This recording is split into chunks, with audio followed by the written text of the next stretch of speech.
Hello everyone, I hope you all are good. देखिए friends, कल के सेशन में हमने पार्ट 1 डिस्कस किया था जिसके अंदर हमने कुछ क्वेश्चंस किए थे टीचिंग मैथोडोलॉजी के। आज हम इसका सेट 2 करेंगे जिसके अंदर हम अगेन फिर से 10-12 क्वेश्चंस करेंगे, प्रैक्टिस करेंगे क्वेश्चंस की टीचिंग मैथोडोलॉजी की।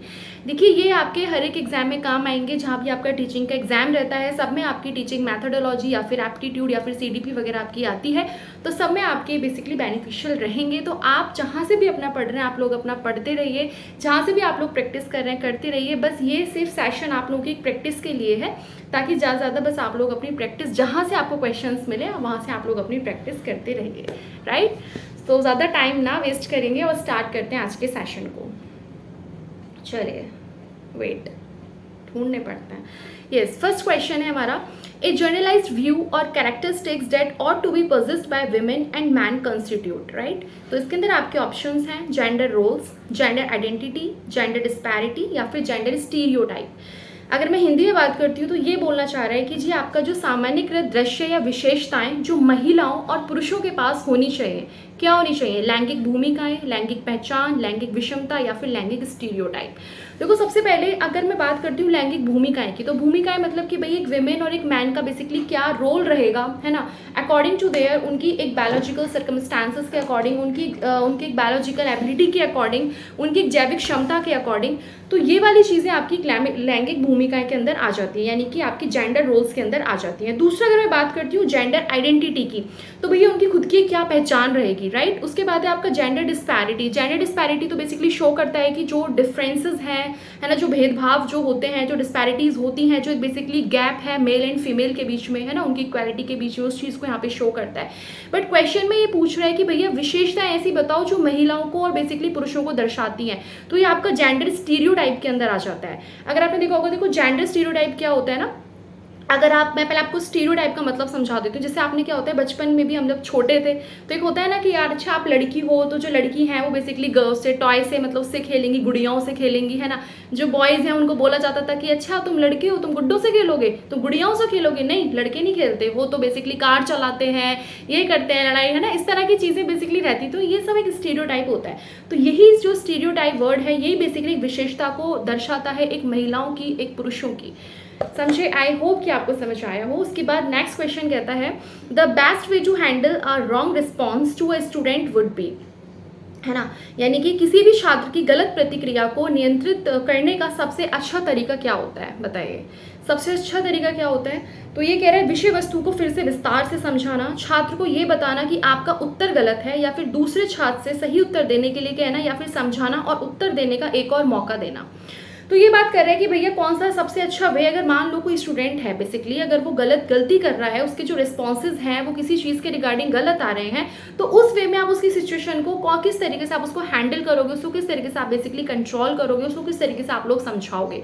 तो सीधी सी बात है यार, हम उसको ये तो बोलेंगे नहीं कि भाई जो विषय वस्तु है उसको फिर से हम समझाने बैठ जाए, है ना, या फिर छात्र को ये बताएंगे कि ऐसा है आपका उत्तर गलत है, या फिर ये कि दूसरे छात्र को बोलोगे कि इसको सही उत्तर बता दो। तो सीधी सी बात है भैया, उसको दोबारा से आप समझाओगे और उसको सही उत्तर देने का एक और मौका दोगे, राइट। इसका राइट आंसर रहेगा, यानी कि 4th option is the right answer. अब मैं आपको एक और चीज बता दूं, हमेशा ना खुद को एक एज अ टीचर रख के आप सोचिए कि अगर आप टीचर हैं सपोज, ठीक है, और आपके साथ ये बेसिकली सिचुएशन चल रही है, तो आप इन दैट सिचुएशन क्या करोगे, राइट। ये सबसे अच्छा एक तरीका होता है मैथोडोलॉजी को सॉल्व करने का, खुद को एक टीचर मान लो और देन अपना करो। तो अब देखो यार, एक और चीज़ हमेशा ध्यान रखो यार, टीचर की एक हमेशा ड्यूटी होनी चाहिए इस तरह के केसेस में। देखो सबसे पहले टीचर, अगर मान लो कोई बच्चा गलत आंसर दे रहा है तो उसको ऐसे धमकाना नहीं चाहिए कि अच्छा तुम यहाँ पे गलत आंसर दे रहे हो, नो डेट्स रॉन्ग आंसर, इस तरह के वर्ड्स आप मत यूज़ कीजिए, उसको नो मत बोलिए। अगर उसको नहीं समझ आ रहा है तो आप उसको अगेन उस चीज़ को समझाइए, है ना। उसकी नेक्स्ट जो बेसिकली प्रॉब्लम है, उस नेक्स्ट प्रॉब्लम पे आप जाने से पहले आप उसकी जो पिछली प्रॉब्लम है उसको सॉल्व कीजिए, उसका सही आंसर बताइएगा। चलिए नेक्स्ट क्वेश्चन है आपका, micro teaching is a technique used for, सूक्ष्म शिक्षण वह तकनीक है जिसका प्रयोग डैश के लिए किया जाता है, बताइए। Teaching small size class, teaching in a simulated condition, preparation of teaching in specific teaching skills, या फिर टीचिंग डिफिकल्ट कंसेप्ट्स। देखो अगर आप लोगों ने अपना जो सिलेबस कंप्लीट करा होगा उसमें आप लोगों ने पढ़ा भी होगा micro teaching, macro teaching, right. तो मैं आपको बता दूं, micro teaching is a teacher training technique which is used to learning the teaching skills, ठीक है, यही होता है ना। तो इस हिसाब से इसका आंसर क्या आ रहा है भाई, विशेष शिक्षण कौशल में शिक्षण की जो तैयारी होती है भाई आपकी माइक्रो टीचिंग टेक्निक का बेसिकली इसके अंदर आपका यूज होता है, यानी कि preparation of teaching in specific teaching skills. Next आगे बढ़ते हैं। सो इसका आंसर आपका रहेगा ऑप्शन नंबर सी। नेक्स्ट है आपका emotional response to symbolic stimuli is primary the result of maturation, learning, adjustment या इंक्रीज सेंसरी परसेप्शन, यानी कि प्रतीकात्मक उत्तेजनाएं के लिए भावनात्मक प्रतिक्रिया मुख्य रूप से किसका परिणाम है, बताइए जल्दी। परिपक्वता, अधिगम, अनुकूलन, संवेदी अनुभूति का बढ़ना। तो बताइए इसका आंसर रहेगा आपका लर्निंग। देखो मैं आपको चीज क्लियर कर दूं, जो लर्निंग होती है ना, जैसे जो आपका इमोशनल रिस्पॉन्स होता है, इमोशनल रिस्पॉन्स आपका पॉजिटिव भी हो सकता है, नेगेटिव भी हो सकता है, तो ये चीज़ हमेशा इफेक्ट करती है आपकी लर्निंग को, आपकी मेमोरी को, ठीक है, आपके एक सोशल बिहेवियर को, इन सब चीज़ों को इफेक्ट करती है। तो इस हिसाब से किसका रिजल्ट रहता है, आपका लर्निंग का ये सब एक रिजल्ट रहता है। उसके बाद यानी कि किसका रिजल्ट रहता है, अधिगम का। उसके बाद आगे बढ़ते हैं। नेक्स्ट क्वेश्चन है which of the following are the characteristics features of communications, right. Option है आपका a, it involve exchange of ideals, facts and opinions. ये तो बिल्कुल सही बात है ना। वो ये बोल रहा है कि भैया कैरेक्टरिस्टिक फीचर्स बताने आपको कम्युनिकेशन के, तो ये कह रहा है कि इसके अंदर आपके आदान प्रदान रहते हैं आइडियल्स के, फैक्ट्स के, ओपिनियंस के, बिल्कुल सही बात है, ठीक है। Point of views, emotions, feelings, ये सब चीजें इसके अंदर रहती हैं। उसके बाद नेक्स्ट कह रहा है it is a continuous process, ये भी बिल्कुल सही बात है, कंटिन्यूस प्रोसेसिंग है, एक ऑन गोइंग प्रोसेस है बेसिकली। उसके बाद it is both verbal and non verbal. Verbal and non verbal का यहाँ पे मतलब क्या है, मैं आपको समझा दूं। वर्बल नॉन वर्बल मतलब है कि भाई कम्युनिकेशन वर्बल भी होता है, नॉन वर्बल भी होता है, यानी कि in the form of facial expressions के फॉर्म में भी होता है, ओरल स्पीच के फॉर्म में भी होता है, गैस्चर्स के फॉर्म में भी होता है, ठीक है, सिंबॉलिक फॉर्म में भी होता है, एक्स वाई जेड, राइट। उसके बाद आता है it is synchronous in nature. So इसका मतलब होता है, देखो एक और चीज है, जो कम्युनिकेशन है वो आपका इंटरपर्सनल भी होता है, इंटरपर्सनल भी होता है। आपने दो वर्ड सुने होंगे। तो ये एक फॉलोइंग कैरेक्टरिस्टिक्स की बात कर रहे हैं। तो अगर सबसे ज्यादा हम फीचर्स देखते हैं तो इसका आंसर ए, बी एंड सी रहता है। एक्चुअली जो आपका सिंक्रोनस इन नेचर वाली जो बात है, ये आपका इंट्रापर्सनल कम्युनिकेशन के अंदर आता है, जिसके अंदर हम खुद से ही बेसिकली बात करते हैं, किसके फॉर्म में, चाहे हम विजुअलाइजेशन के फॉर्म में करें, चाहे हम इमेजिनेशन के फॉर्म में करें, चाहे हम रिकॉल्स के फॉर्म में करें, ठीक है। तो ये बेसिकली आपका इंट्रापर्सनल कम्युनिकेशन कहलाया जाता है, यानी कि उसका एक पार्ट होता है सिंक्रोनस एंड असिंक्रोनस जो होता है। यानी कि जो आपका सिंक्रोनस है, इसके अंदर क्या होता है कि जो आपका सेंडर होता है, जो रिसीवर होता है, ठीक है, वो बेसिकली एक सेम टाइम पे कम्युनिकेशन करते हैं, ठीक है। तो इस तरह की चीजें रहती हैं। सो इसका आंसर आपका ए, बी एंड सी रहेगा। उसके बाद नेक्स्ट क्वेश्चन है आपका the concept of curriculum development excludes, है ना, इंक्लूड नहीं कह रहा है, एक्सक्लूड्स कह रहा है। ध्यान रखना थोड़ा वर्ड्स को, क्वेश्चंस को थोड़ी फोकस करके, ठीक है। तो ये कह रहा है इंटरनेशनल कंसिडरेशंस, ठीक है, फैमिली एस्पिरेशंस, ये तो बिल्कुल सही है, सोसाइटल गोल्स, ये भी सही है, नेशनल गोल्स, सही बात है। तो ये कह रहा है नहीं करता है, तो ये आपका इसका आंसर रहेगा A option, international considerations, right. एक मिनट बस यार, कुछ लग रहा है इसमें।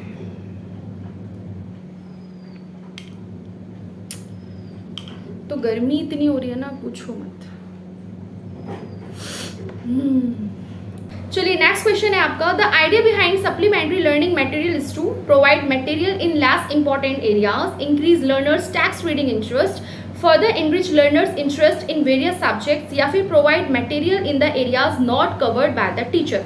यानी कि जैसे आपका जो एक लर्निंग प्रोसेस रहता है, ठीक है, इसके अंदर अगर आपने कुछ चीज़ सप्लीमेंट, कुछ आपने मतलब कुछ ऐड कर दिया, क्या लर्निंग मटेरियल्स को आपने एक्स्ट्रा ऐड कर दिया, तो उस केस में उसका आइडिया रहता क्या है, क्यों हम उनको बेसिकली ऐड करते हैं, है ना, ये हमें बताना है। अब आप इसको कुछ इस तरीके से समझिए, देखिए अपने आप डे टू डे लाइफ वाले एग्जांपल लीजिए। अगर हम किसी चीज़ को प्रैक्टिकली वे में करते हैं, है ना, समझते हैं, तो वो चीज़ हमको ज़्यादा लॉन्ग टाइम तक याद रहती है नहीं रहती है, रहती है ना, और वो थोड़ी सी इफेक्टिव भी हो जाती है वाली लर्निंग। तो सेम यही चीज़ यहाँ पे रहती है कि अगर हम कोई सप्लीमेंट्री लर्निंग मटेरियल्स को ऐड कर दें तो उसके पीछे आइडिया यही रहता है कि भाई उससे जो एक लर्नर का इंटरेस्ट है वो बेसिकली और बढ़ जाता है, ठीक है, एनरिच हो जाता है अलग अलग सब्जेक्ट्स में। तो ये चीज़ यहाँ पे इसका ऑप्शन थर्ड इज राइट, और जो लर्निंग होती है वो थोड़ी इफेक्टिव भी ज़्यादा हो जाती है, समझे। चलिए नेक्स्ट क्वेश्चन है it is suggested that a teacher can improve his her communication by following dash she sees and dash s, which of the following given alternative holds true. ठीक है, which of the following given alternative holds true. So ये कह रहा है, बताइए इसके अंदर आपका क्या रहेगा, 6 C's रहेंगे, 3S रहेंगे, 8 C रहेंगे, 4S रहेंगे, 7 C रहेंगे, 4S रहेंगे, या फिर 7 C रहेंगे, 3S रहेंगे। तो इसका आंसर रहेगा आपका 7 C's एंड 4S। अब मैं आपको बता दूं वो कौन कौन से 7 C's हैं या कौन कौन से 4S हैं। मान लीजिए आप किसी एग्जाम में पूछ ही लिया कि बताओ इनमें से कौन से जो है कौन सा इसमें से C नहीं है, तो आपको पता होना चाहिए ना। या पूछ लिया कि मान लो ये 4 ऑप्शन है, इनमें से कौन सा एक S नहीं होता, तो ये आपको पता होना चाहिए। तो देखो ये मैंने लिखा भी हुआ है। 7 C's में आता है आपका क्रेडिबिलिटी, ठीक है, कंसिडरेशंस, क्लैरिटी, उसके बाद है आपका कंसाइसनेस, कोहेरेंस, उसके बाद है करेक्टनेस, डेट है आपका कॉन्फिडेंस। और अगर हम 4S की बात करते हैं तो इसमें आपका आता है shortness, simplicity, strength and sincerity, ठीक है। सो ये इसका यानी कि third option is right. Next आगे बात करते हैं। A science teacher has joined a rural school at the beginning of the academic session. Which of the following task he should use? Situational, ठीक है, मान लीजिए कोई साइंस के टीचर हैं और उन्होंने एक रूरल स्कूल ज्वाइन किया है बिल्कुल एकेडमिक सेशन की बिगिनिंग में, स्टार्टिंग में, तो कौन सा टेस्ट बेसिकली वो यूज़ करना चाहिए उनको? Situational test. सिचुएशन जो मतलब सिचुएशंस के अकॉर्डिंग होता है। डायग्नोस्टिक जो होता है बेसिकली आपका रेगुलर टीचिंग के अंदर लिया जाता है, राइट। उसके बाद है आपका अचीवमेंट या फिर बास्केट। तो इसका राइट ऑप्शन रहेगा सी, यानी कि अचीवमेंट टेस्ट। उसके बाद नेक्स्ट क्वेश्चन आता है आपका, one essential features of a good teaching add is, right. तो इसके ऑप्शन है आपका लो कॉस्ट, पॉपुलर, देन है evolving participation of maximum senses, या फिर इजी टू हैंडल। बताइए एक एसेंशियल फीचर क्या रहेगा एक गुड टीचिंग एड का? भाई यही तो रहता है कि involving participation of maximum senses, है ना, ज़्यादा अपने सेंसेस का आपको यूज़ करना है, उनको पार्टिसिपेट उनका कराना है ना, उनको इन्वॉल्व करना है। नेक्स्ट अगर हम आगे बढ़ते हैं, ताकि क्या हो, ताकि आपकी लर्निंग प्रोसेस इफेक्टिव हो, राइट, आपकी नॉलेज स्किल्स ये सब चीज़ें आपकी जो है अच्छे से बढ़े, तो इन सब चीज़ों के अंदर आपकी बेसिकली हेल्प होती है। उसके बाद नेक्स्ट क्वेश्चन है, the term grape vine communication refers to. देखो ग्रेप वाइन कम्युनिकेशन, ये अच्छा क्वेश्चन है, काफ़ी अच्छे से इसको करेंगे। तो ये बेसिकली आपका इनफॉर्मल कम्युनिकेशन के अंडर आता है। देखो ये ग्रेप वाइन जो टर्म था ना, ये लिया गया था जब आपका यूएस के अंदर सिविल वार हुआ था, तब से ये आया आपका ग्रेप वाइन टर्म जो है कम्युनिकेशन का। तो ये आपका बेसिकली इनफॉर्मल कम्युनिकेशन के अंदर आता है। ये कह रहा है the purpose of achievement test is not to. भैया इनमें से कौन सा पर्पस नहीं है अचीवमेंट टेस्ट का? Know what students have learn, ये तो होता है, ये तो जानना कि भाई स्टूडेंट्स क्या सीख रहा है क्या नहीं सीख रहा है, right. Know the areas where the learners are weak, ये भी जानना कि भैया जो लर्नर है उसके कौन कौन से एरियाज वीक हैं, ये भी अचीवमेंट टेस्ट का एक पर्पस होता है। उसके बाद the grade learners as sharp, weak and average, ये बिल्कुल नहीं होता। उसके बाद है certain the fulfilment of scholastic goals, तो यानी कि जो थर्ड वाला ऑप्शन है वो बिल्कुल नहीं होता है। उसके अलावा जो तीनों ऑप्शंस हैं वो होते हैं अचीवमेंट टेस्ट के पर्पस। जो थर्ड वाला होता है बेसिकली ये ग्रेड असेसमेंट के अंदर आता है। देखिए अचीवमेंट के अंदर क्या आता है हमारे अचीवमेंट टेस्ट में कि भैया ये जानना कि जो लर्नर्स है, ठीक है, उसके जो वीक सेक्शंस हैं वो क्या है, ठीक है, उसका जो आउटकम आ रहा है वो सही आ रहा है नहीं आ रहा है बेसिकली। इसके अलावा उसने क्या सीखा, उसने क्या नहीं सीखा, ये सारी चीज़ें, तो ये सब एक अचीवमेंट टेस्ट के अंदर आपकी रहती हैं, राइट।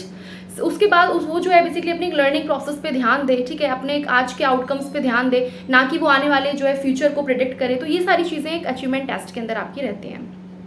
उसके बाद नेक्स्ट है आपका लास्ट, आज के सेशन का लास्ट क्वेश्चन है ये कह रहा है a child who reads dog as god, right, bat as tap, suffers from which type of disability. देखिए डिसेबिलिटी के क्वेश्चंस बहुत ज़्यादा पूछे जाते हैं एग्जाम में, मतलब आ ही जाते हैं, आपको एक ना एक तो देखने के लिए मिलेगा, ये तो रहता ही है। तो ये डिसेबिलिटी आप इसलिए अच्छे से कर लीजिए, कुछ 5-6 तरह की आपकी डिसेबिलिटीज़ दी हुई हैं जो मेन है, ठीक है, उनको आप अच्छे से कर लीजिए। ये कह रहे हैं एक बच्चा है जो कि पढ़ता है डॉग को गॉड और बैट को टैप, होता है ना ऐसे कई बार चीज़ें, तो ये कौन सी डिसेबिलिटी के अंदर आता है? तो बताइए ये आपका डिस्प्रैक्सिया होता है, डिसलैक्सिया होता है, डिस्ग्रेफिया होता है, या फिर आपके डिस्फेजिया होता है? तो देखिए ये बेसिकली आपका डिसलैक्सिया होता है। डिसलैक्सिया के अंदर क्या होता है, ये हमारा एक रीडिंग डिसऑर्डर होता है डिसलैक्सिया, राइट। फर्स्ट ऑप्शन है आपका डिस्प्रैक्सिया, ये जो आपका डिस्प्रैक्सिया है ये आपका एक मोटर डिसऑर्डर्स है। उसके अलावा जो आपका डिस्ग्रेफिया है ये बेसिकली आपका एक राइटिंग डिसऑर्डर होता है। और आपका डिस्फेजिया, ये जो आपका डिस्फेजिया है ये आपका एक बेसिकली आपके कम्युनिकेशन स्किल्स में जो आपका क्या रहता है डिसऑर्डर रहता है, वो चीज़ है यहाँ पे, है ना। तो ये वाली चीज़ यानी कि लैंग्वेज डिसऑर्डर जिसको हम बोल सकते हैं, तो ये वाली आपकी डिस्फेजिया रहती है। आज का सेशन आपका ये था। आई होप कि आपको ये क्वेश्चंस की थोड़ी बहुत प्रैक्टिस हुई होगी। अगर आपको अच्छा लगा सेशन तो हम अगेन फिर से कल हम लेके आएंगे इस सेशन को, फिर से हम लोग लाइक डेली 10-15 क्वेश्चंस हम लोग रखेंगे। और बाकी आप लोग अपना जहाँ से पढ़ रहे हैं आप लोग अपना पढ़ते रहिए, प्रैक्टिस करते रहिए। तब तक के लिए आप लोग अपना ध्यान रखेंगे, खुश रहेंगे, स्वस्थ रहेंगे, मस्त रहेंगे, मुस्कुराते रहेंगे। And thank you. और गर्मी थोड़ा कम करवा दो यार, बहुत गर्मी हो रही है।